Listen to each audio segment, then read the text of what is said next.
Learn about another voice and culture of Taiwan with We Love Hakka. 现在就让我们一起加入客家风情，大家来讲客家吧。Are you ready to learn some Hakka? It is time for Practical Hakka here on ICRT. My name is Joseph Lin. Hello， 你好，大家好，我是 Alice 彭。Hello， 你好，大家好，我是 Joseph Lin。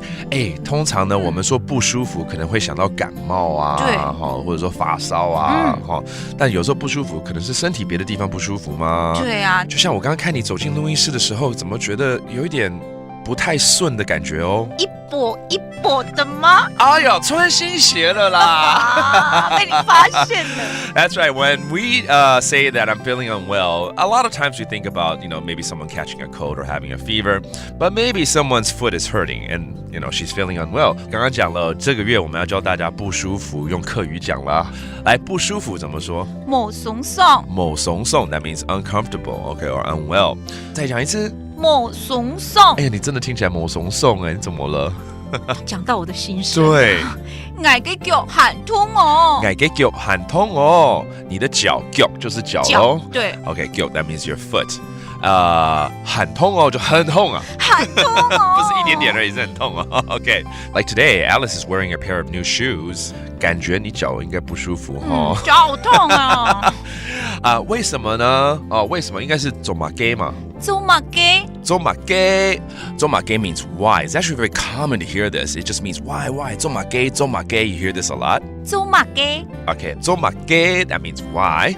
因为新鞋穿起来很不舒服。对，就说嘛 ，someone's foot is hurting. Okay, 新鞋穿起来不舒服，怎么说？新鞋走起来冇松松。新鞋走起来冇松松。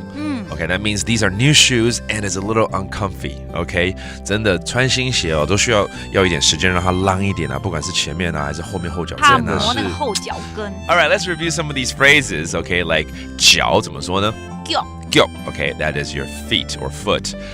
为什么？再讲一次好了。走马街。走马街。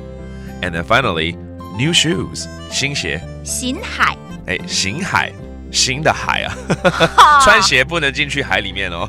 当然哦。新海 it sounds like something else. It sounds like a new ocean, but it's actually new shoes. And it's all about teaching you the phrase 不舒服 uncomfortable. 某松松。